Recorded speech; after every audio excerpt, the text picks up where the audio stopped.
Hello and welcome. There are few Western journalists who know the Middle East as well as he does, and even fewer willing to speak out with such cutting words. His widely read books and newspaper columns have earned him much admiration, but also made him a few enemies. This week on One on One, meet veteran war correspondent and Middle East commentator Robert Fisk.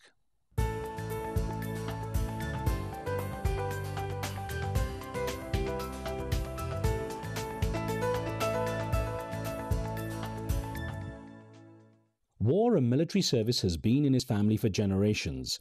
His father's time in the trenches of World War I profoundly shaped the life of the young Robert Fisk. Fisk went to war in a different way, using words as his powerful weapon. It was a 29-year-old Fisk who went to Beirut as a correspondent for the Times, only to have his bureau bombed to rubble within a day of arriving. The award-winning journalist and best-selling author has since spent 2 decades with the independent newspaper and covered nearly a dozen major wars.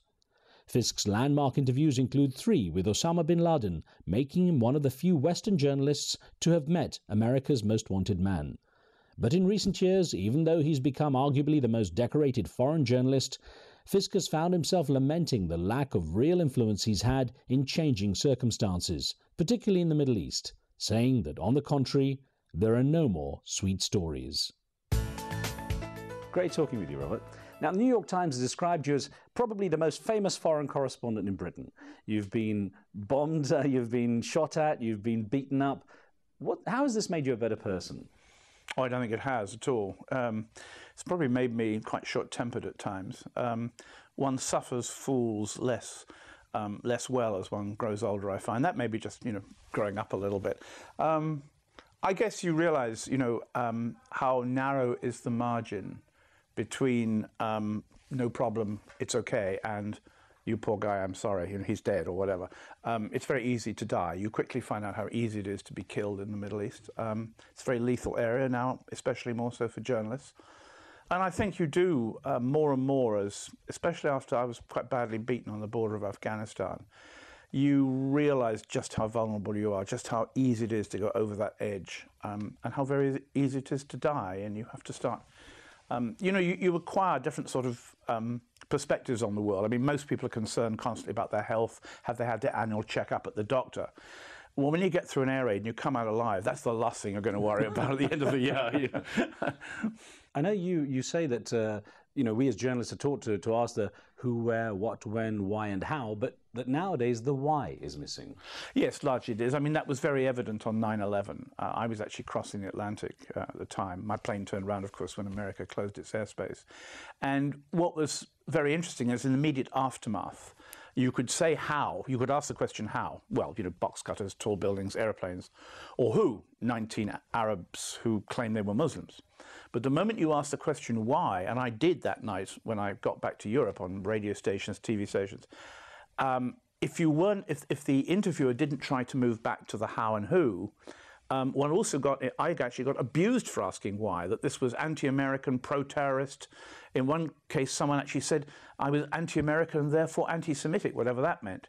And it is a perfectly valid question to ask why. If there's a crime, the first thing the cops do is look for a motive. And when we have an international crime against humanity on the scale of 9/11 in Washington and New York and Pennsylvania, we're not allowed to look for a motive. And this was very odd because you'd have to say, well, as the policeman would in his notebook, these 19 men are Arabs. That means they come from the Middle East. Is there a problem out there? And that, of course, would necessitate an inquiry into American relations with the Arab world and American relations with Israel. And that was not a path which most journalists and certainly no politicians wanted to walk down. And you're not happy with the terminology nowadays in journalism. I know certain words and phrases you write about. Is it mostly? I don't like the word terrorist. It is totally meaningless now. Everybody uses it about everybody they hate. War on terror is a meaningless phrase. It's like Axis of Evil, which is a throwback to Axis from World War II, the Axis powers, Germany, Japan, Italy. And we keep calling ourselves the Allies, of course, to remind ourselves of D-Day. The languages, in many cases, of modern journalism is dead. And when you have a situation, say, in the West Bank, where you have to call a wall a fence or a security barrier, the East Germans' phrase for the Berlin Wall, when you have to call occupied territories disputed territories, and colonies or settlements for Israelis and Israelis only on occupied Arab land have to be called neighborhoods or outposts, which is the most common one now, I think this is preposterous. It's a desemanticizing of a bloody conflict. Let's take you back to Maidstone, Kent, a far cry from the war-torn streets of Beirut and Baghdad. You were born there just a year after World War II ended. What do you recall of your early childhood? I was an only child. I was sent to private schools, which I found quite lonely. I got bullied quite a lot because I was an only child. I didn't have a brother to look after me, you see. My father insisted I went to an English public school, which meant private, of course, in British terms. Which I didn't like. It was a boarding school. I wasn't allowed to go home very much, even though I only lived about 15 miles away. My mother said it was very unfair that I should be there. My father said, no, you've got to stay there, you've got to learn to be a man, etc., etc.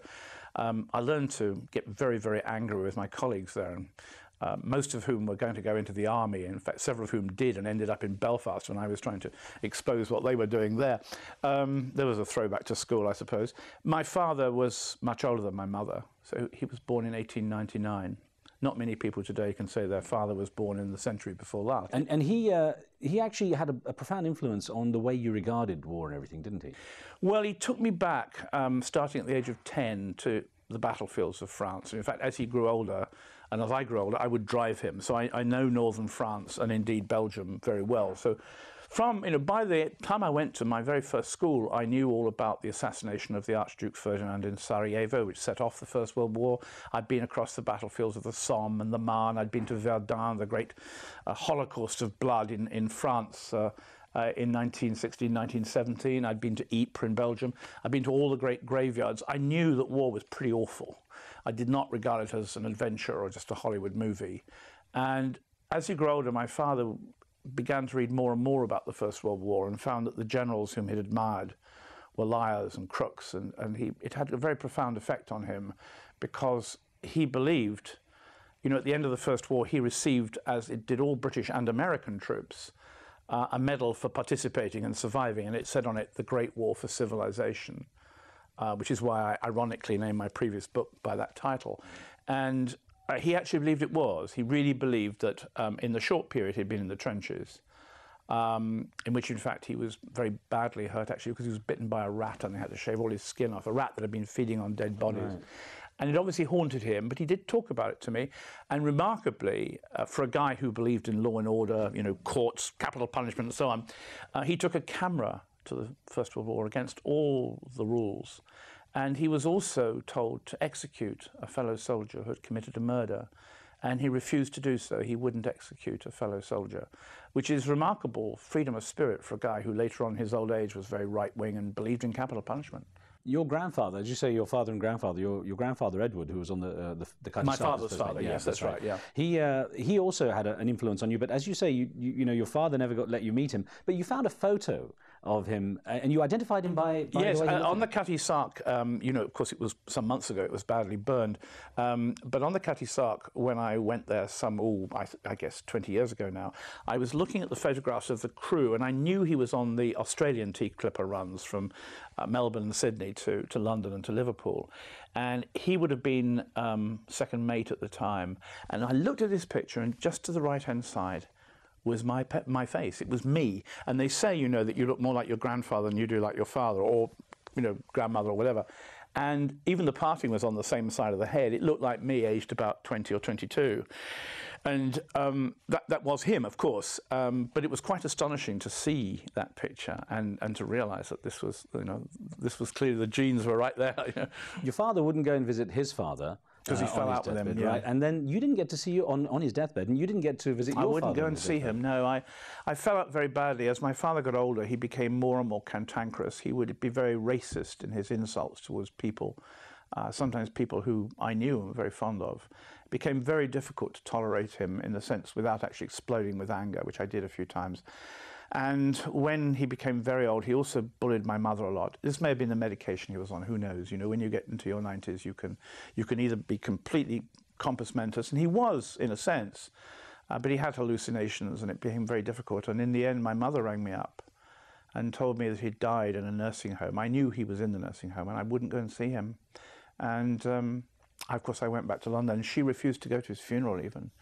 And I arranged his funeral and arranged that the vicar would talk about the First World War, because I thought my father would have liked that. And I could only find 2 people old enough in Maidstone who remembered him. Everyone else was dead from his generation.